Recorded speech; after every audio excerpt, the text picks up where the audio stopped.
Hello, Namibia, and welcome to your favorite lunchtime show where we get to catch up on current events and headlines that are in the news.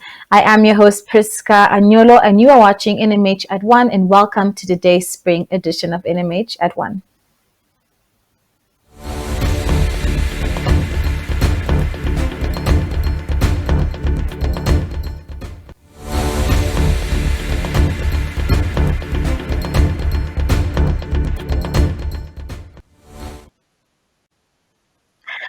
All right, and in our first video, we have the dust that is refusing to settle after this past Friday's State House media conference, where President Hage Geingob asked about the absence of the media.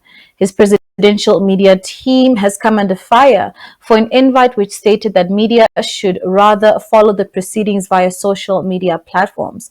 The Editors Forum of Namibia and media experts say that relations between Geinkop's press team and the media fraternity are at an all-time low. Thank you. Any other? Prime Minister, Deputy Prime Minister, any? If not, Minister of Information, any information? No? Well, very good. Tell me why are the press people not asking questions? Anybody can explain to me? What happened? Are they boycotting us or what? What is happening? Huh? There have been no press. Why? Or only 10? Was it announced? We're going to be told State Houses left is communicated. So these are who?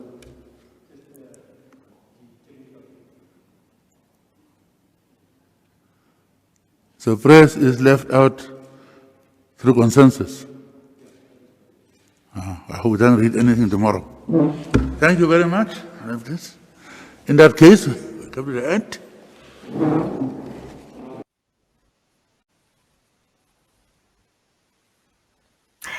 Yes, and in our second video, after a video surfaced over the weekend in which a female vendor allegedly slapped a police officer and removed her wig, Steffi Balsar spoke to street vendors close to the Vernal Mall and asked them why they choose to rather trade next to the streets instead of at designated locations.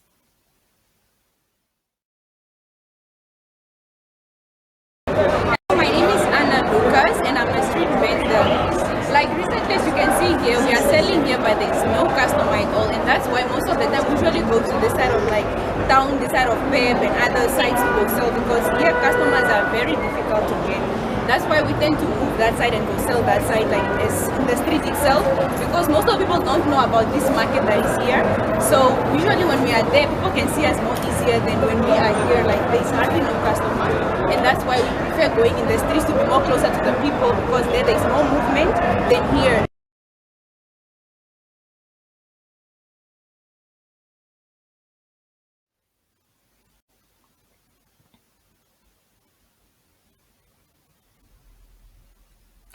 And now we move on to our COVID-19 news. Your COVID-19 monitor today summarizes quarantine data per region for the 6 days up to Saturday, the 29th of August. The total number of people in quarantine over this period increased to just more than 1,000, but includes figures corrected during this time by health officials. More than 500 individuals were discharged from quarantine. The largest group, consisting of 333 people, started their quarantine in the Irongo region. In the same region, 100 people were discharged. Other significant numbers shown in orange over this period were as follows. In the Kavango region, 75 people left quarantine, while in Karas region, 149 people entered quarantine and 61 were sent home. In the Khomas region, 62 individuals were discharged.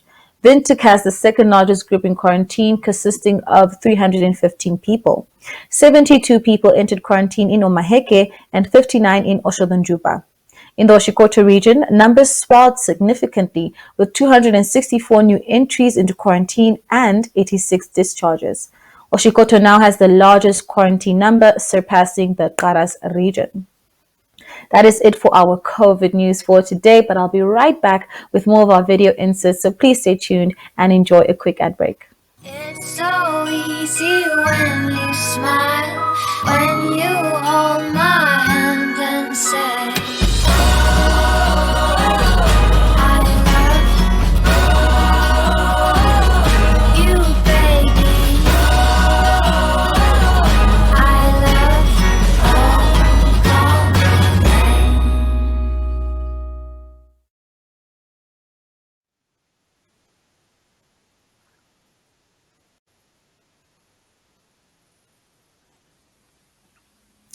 And for our third insert, Jemima Baker shot this footage of Namibians flocking to the Windhoek Central Police Station to apply for travel permits.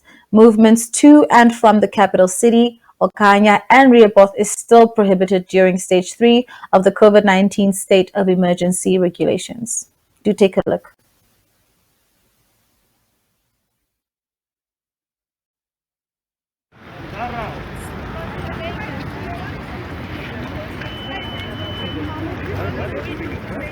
Romeo Swart.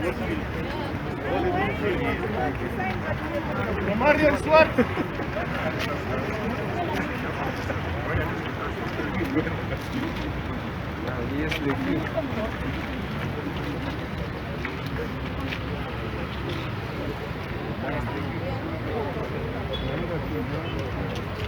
Joanna, Nambau.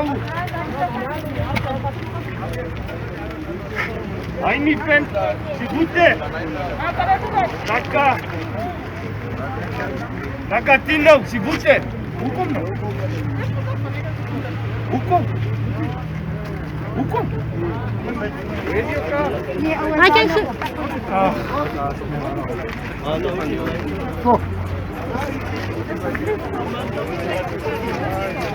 Loop net man, wat van ons voor?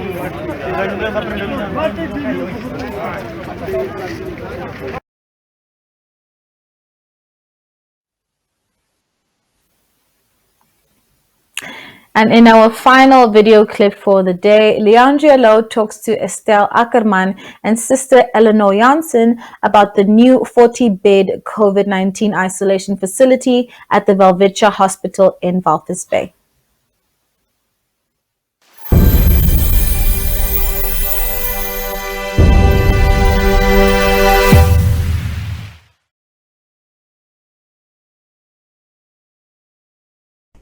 Okay, with me here is Estelle Ackerman, the HR manager of the Welwitschia Hospital, and Sister Eleanor Janssen, in charge of the infection prevention and control here at Welwitschia Hospital. Currently, we're standing in a facility. Can you just tell us about this facility and the purpose of this facility?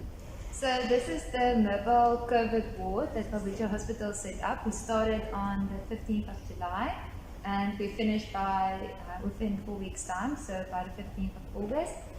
We will be opening the facility for the public now from the 1st of September for patients who would then very specifically have COVID positive to receive treatment here. It is a 40-bed facility and we would be treating patients of different severity, of different acuity here, but Sister Janssen can explain that in a bit more detail. Cool. Okay, as you all know by now, COVID-19 have different classifications. You get the ones who have the mild symptoms, who can just get treatment after being tested positive. Then you get the moderate ones, which saturation means is the percentage of oxygen in your blood.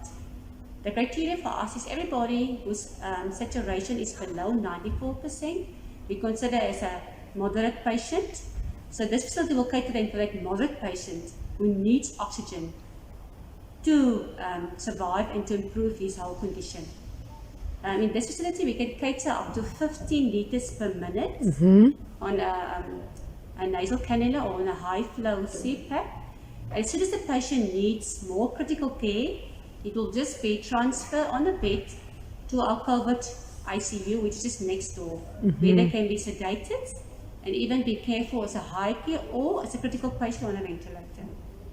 Currently, how many patients are you treating for COVID-19 and suspected COVID-19 cases? At the moment, we have our 3 wards. We have the yellow zone, which is now the suspected ones. We have 24 beds, which is divided in a small red zone. So 12 beds is for the yellow side and 12 beds is for the COVID confirmed positive patients who need moderate care.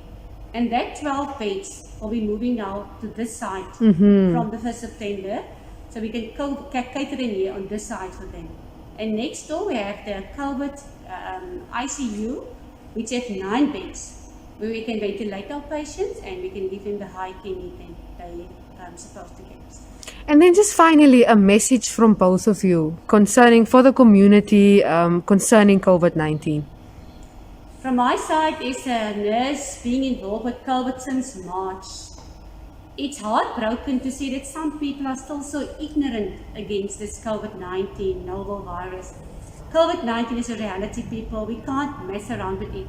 As soon as you feel any of the symptoms, which are well known already, please seek medical advice. There's no stigma for being COVID positive. Anybody can be COVID positive, but there is help. By getting early care, you can prevent a lot of people who can be transmitted by the disease, and you will be the one who will cause it to others. So we need to look after ourselves, look after our family, and look after our rest of the community by being active against this virus.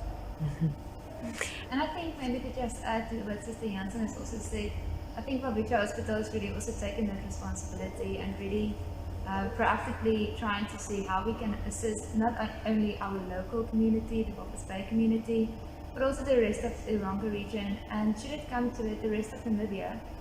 We do know that our numbers in Walvis Bay have flattened down a bit, but at the same time, we also feel that we would rather be prepared and ready to help and to serve with trusted care in this facility than being maybe caught off guard and not being able to serve, because that is what we would very much like to do for the community of Namibia.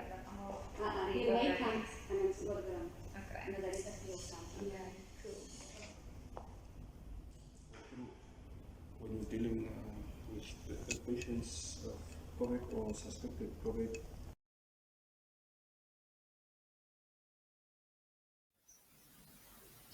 And now we move on to our dailies. In the NMH table, Namibian Sun reports that medical experts say it is now a crucial time for residents of Northern Namibia extra vigilant as COVID-19 infections soared to 7,550 cases countrywide by yesterday afternoon alone, with the virus slowly but surely gaining a foothold in the north.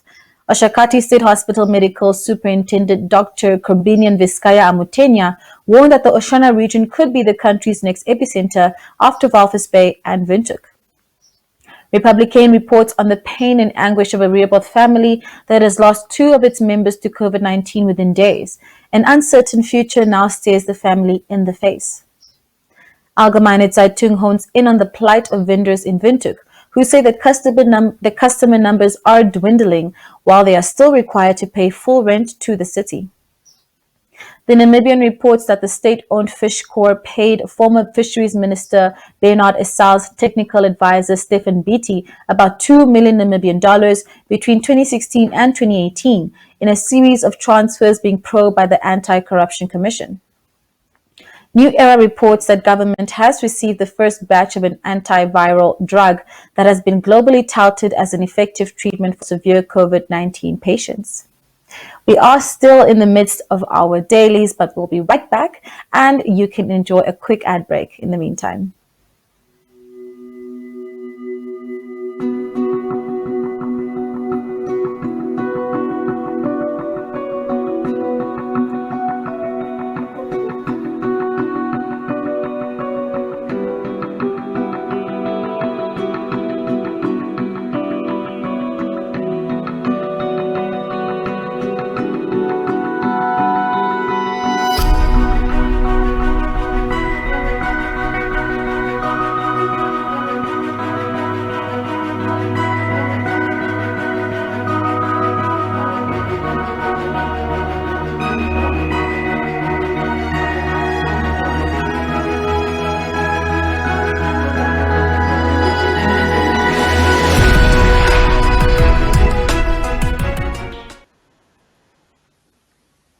And now we move on to the inside pages of the country's dailies.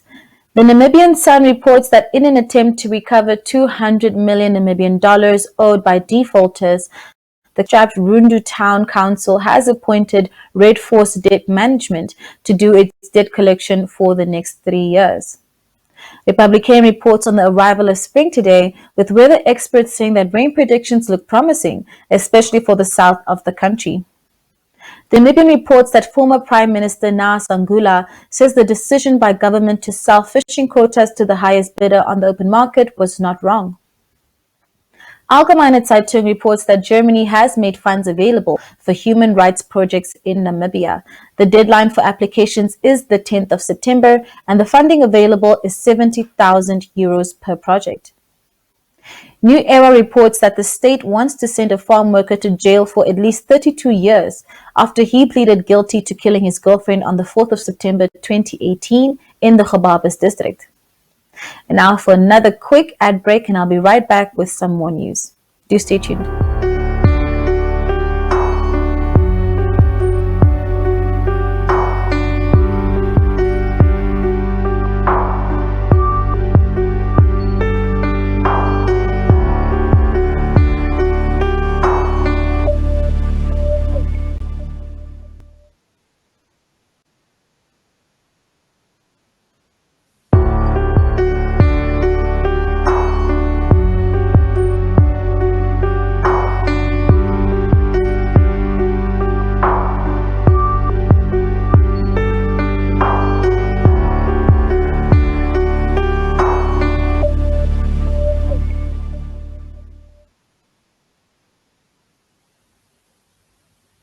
And we are back. In other news, the Namibian Sun reports that Health Minister Dr. Kalumbi Shangula has announced changes to the management of COVID-19 in Namibia, especially relating to dignified burials for those who die from the virus.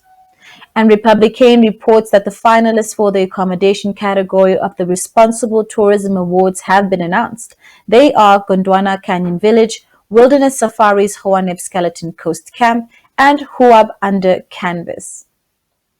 And on that note, that is it for today. Stay safe. Enjoy the rest of your spring day on the 1st of September and have a great week ahead. Thank you so much for watching NMH at 1. I've been your host as always, Priska Anyolo, and stay safe. Goodbye.